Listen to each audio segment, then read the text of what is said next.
Hey, kings and queens, and welcome to the video version of my journal. I'm Stephanie Rivers. Come on into the conversation. You're watching my video journal. And if you were watching earlier, there was no audio. And so I had to start it over. I apologize for all the noise. If you're new to the conversation, we want to welcome you. And if you are returning, we want to welcome you back. Be sure to like, share, and subscribe so that when I have new videos, you'll be the first to know. So the good news is Juneteenth is now a federal national holiday. But the bad news is the proclamation comes even though bully liar killer cops are still killing unarmed Black people and lying on police reports about it. The bad news is those same cops are still hiding behind police qualified immunity, so they're not being held accountable. And the bad news is that proclamation came without reparations. So you can't get too excited about it. It's like getting a box that's supposed to be a gift. It's all wrapped up. It has a bow on it. And then you come to find out that the box is empty. So don't get too excited, because the reality is unarmed Black people are still getting killed by the police, still getting executed and not being held accountable.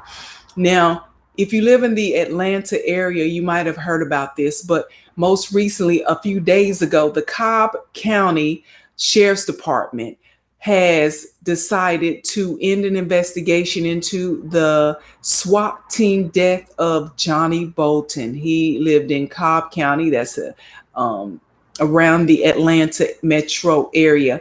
And this happened in December. The Cobb County SWAT team went into Johnny Bolton's apartment or his house. I'm not sure what kind of home it was, but Johnny was asleep on the couch. He had guests who also were there, so there were witnesses. They said it happened around 4 a.m. on this given day. There was no warning about this is the police. There was no warning about put your hands up. All they know is people burst through the door, and when Johnny got up off the couch, because it's where he was sleeping, he was shot dead. Even though he had no weapons, he was unarmed. Now, if that's not bad enough, it's the same situation as what happened in the Breonna Taylor case in Louisville, Kentucky, whereby the SWAT team came in with a no-knock search warrant, and everybody who was named on the search warrant, nobody was at the house who was named on the search warrant. Everybody who was in the house had nothing to do with the search warrant. So the search warrant was issued off of old/outdated/erroneous information, and it's left Johnny Bolton dead. And based on the response from the sheriff's department, the Cobb County Sheriff's Department, they basically DAGF. Is that it? DGAF. They don't care. Okay, because they have been withholding the cop cam video from Johnny Bolton's family. They have not given him an explanation as to what happened. And after all the investigations, basically the SWAT team members who were responsible for shooting Johnny Bolton have been cleared to go back to work to potentially kill another unarmed Black man. So I know some of y'all in the Atlanta area have a knowledge of who these people are. If you know who they are, be sure and let us know so we can let the world know who these bully, liar, killer cops are who go around shooting unarmed Black people and think they can hide behind police qualified immunity. One. Also, the latest tactic of these law enforcement agencies who protect these killer cops is now they're not releasing their their names under the guise of, oh, well, we need to protect them because they'll be ridiculed and are possible targets in the community. Well, if you would do your research first before you bust in people's homes, killing unarmed people, killing people who have nothing to do with anything that you were there for, then maybe you wouldn't be a target, bully, liar, killer cops. So if you live in the Atlanta area and you know who these people are, be sure to let us know so we can let the world know who they are. We can show people who we're dealing with, who these people are who don't care anything about us or people who look like us. We can't get distracted by empty proclamations. And we know that for years, probably at least a dozen years, there have been people working continually and feverishly trying to get Juneteenth to be a national holiday. So while we commend the people who, Black people who put forth their time and effort to make this happen, and we know their hearts were in a good place, and we know that any step towards justice is a step in the right direction. And let me say, any step towards acknowledgement of our struggles and what we are about and who we are is a step in the right direction. We can't get distracted by empty gestures, which is what this has become in the face of all the unarmed Black people who are killed, it seems, every other week by bully, liar, killer cops. Our primary objective is reparations, not in the form of government programs. We want the cash just like they give the cash to so many people who they claim are aggrieved, just like so many, like Native Americans who got cash reparations, just like the family members and survivors of 9/11 who got reparations, just like the family members and survivors of the Boston Marathon, just like most recently the Asian hate crime bill. Although I don't know everything that was in it, I'm sure they got some money, set aside money. So you want to give us Juneteenth as a national holiday, but all these other things that we have told you that we want, you have not given us anything. So Black people, let people know what you want and teach them how to treat you. Like my mother always tells me, you teach people how to treat you. And when they don't treat you how you want to be treated, vote with your feet and leave. So we have to figure out, we have to come together on what does that mean? What does that look like for us? What does justice look like for us? And we've already said it's reparations. Now, if you haven't already, please like, share, and subscribe so that when I post new videos, you'll be the first to know. Now, speaking of reparations, let's say nearly a year ago, the local politicians in Evanston, Illinois, they decided that they would offer reparations to local African Americans in their community. And so I, for one, was one of the people who applauded their gesture, because that's a step in the right direction. At least you acknowledge that they're due something. Let's see what it is that you're talking about. So come to find out, local residents in Evanston, local Black residents, now are saying they are rejecting what local politicians there were offering as reparations, because it was little more than a homeownership bill, a homeownership program, whereby they were giving, they called it reparations, but really it was a down payment on a mortgage, an approved mortgage. They called it reparations, but it was really money for remodeling of your current home. They called it reparations, but it was really down payment, like home improvement loans. It was really like housing assistance programs.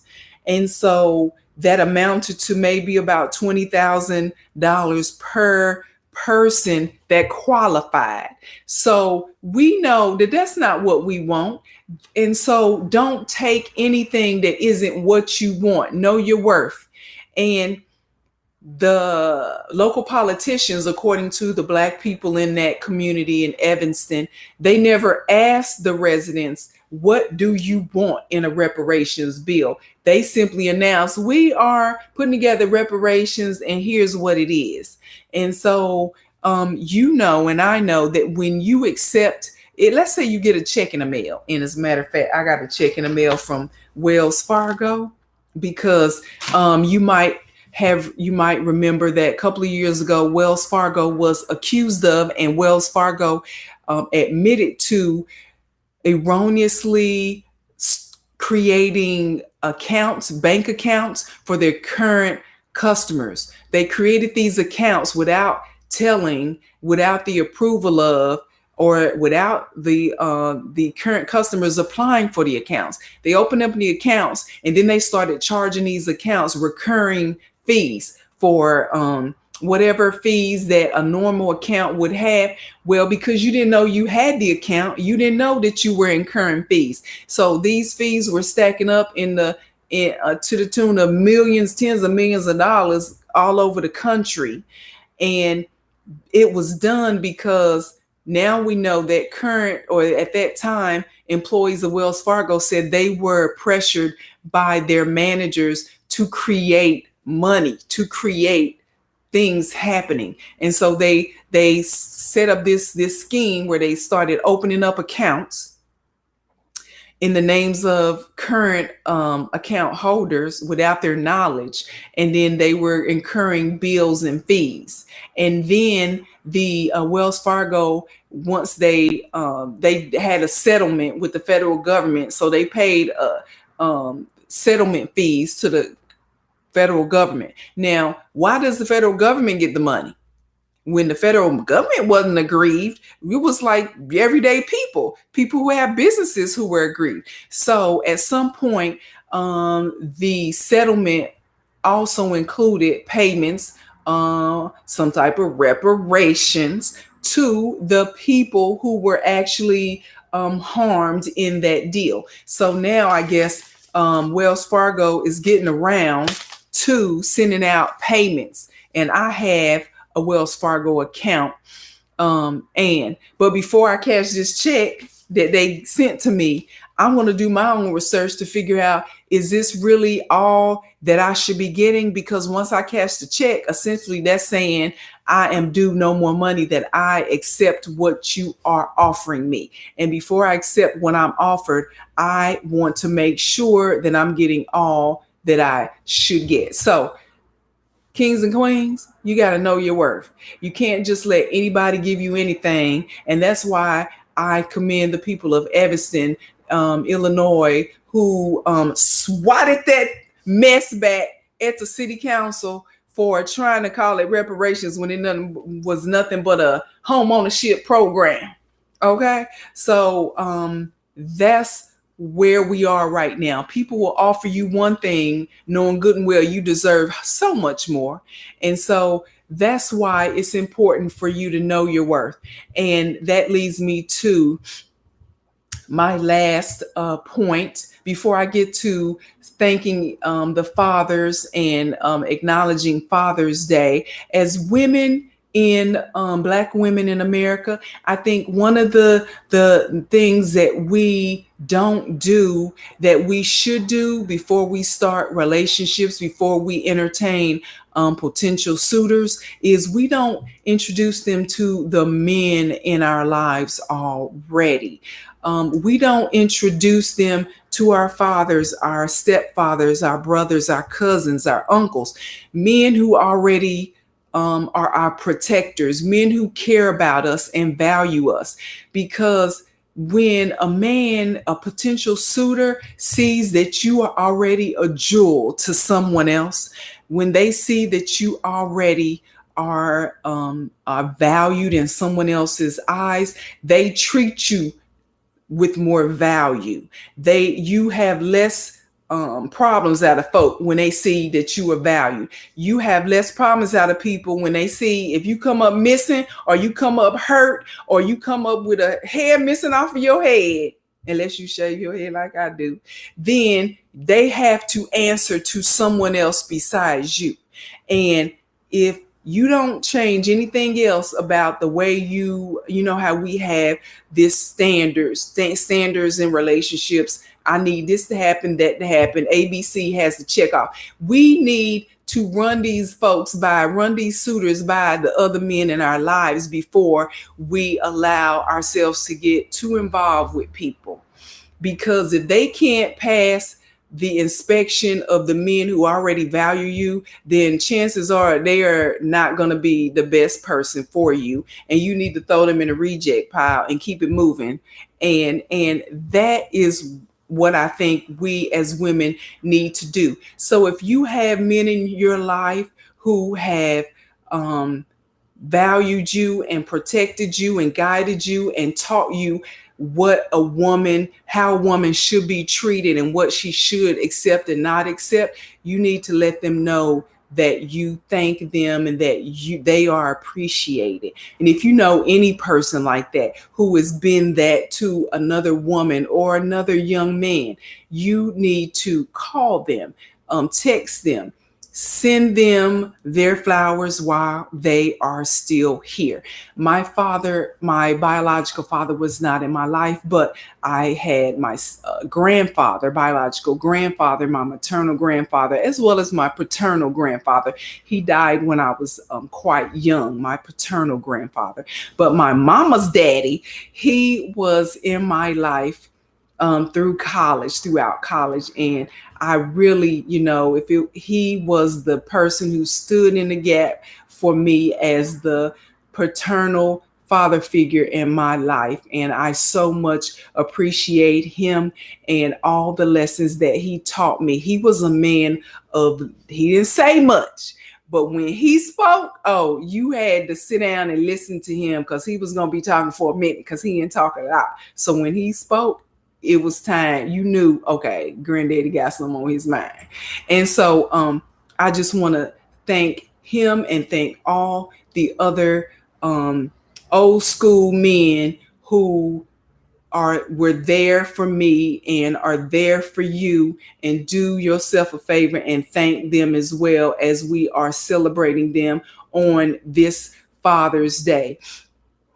And I just wanted to show you a clip from someone who I don't know what his relationship is with his children today, but this video is just an example of a man who was a protector and stood up, taught his girls how to be the best at their talent.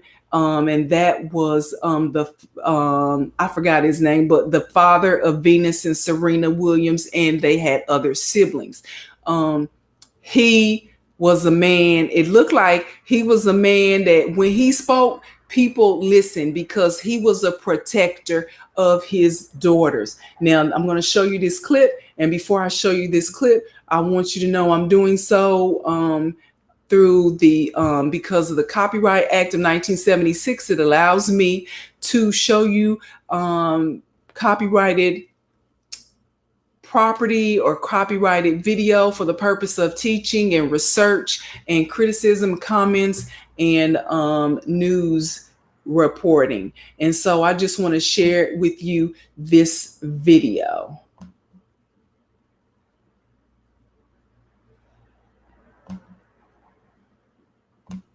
I know I can get it.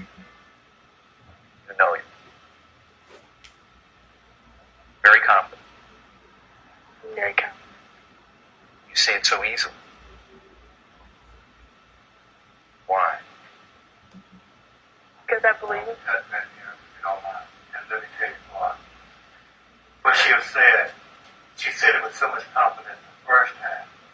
But if you keep going on and on, Listen, we can't keep interrupting. I mean, if you want... you got to understand that you're dealing with an image of a 14-year-old child. And this child going to be out there playing with your whole ass, and me going to be in the grave. When she says something, we done told you what's happening. You're dealing with a little black kid and let her be. He should have answered it with a lot of confidence. Leave that alone. I'm very confident. You say it so easily.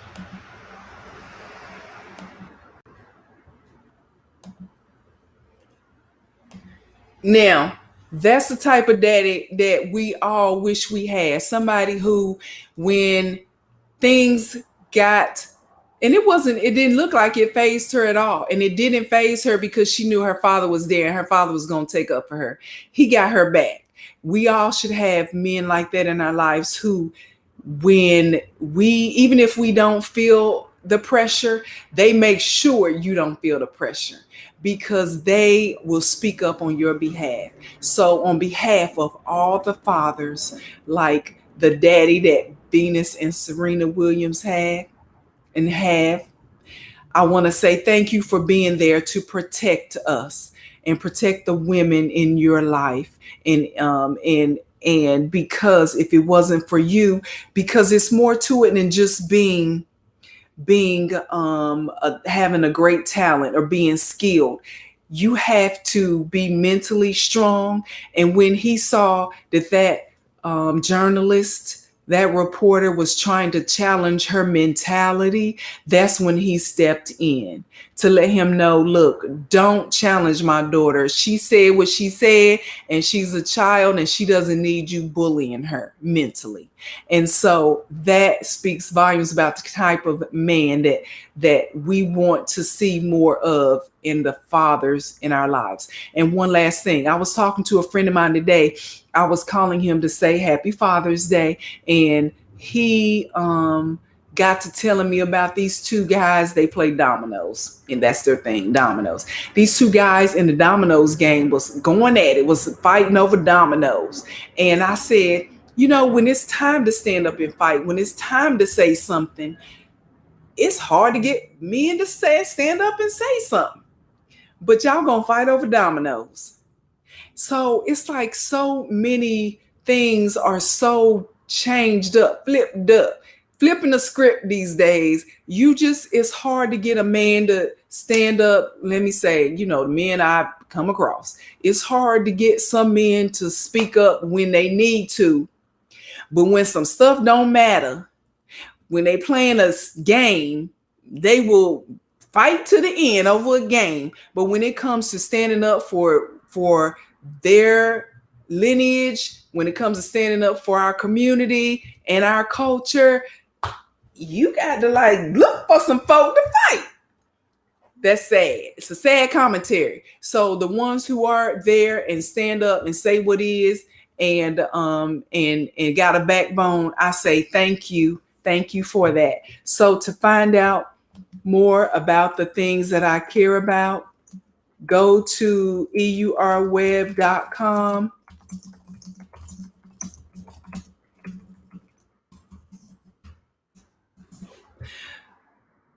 Thank you so much, and you have a super day.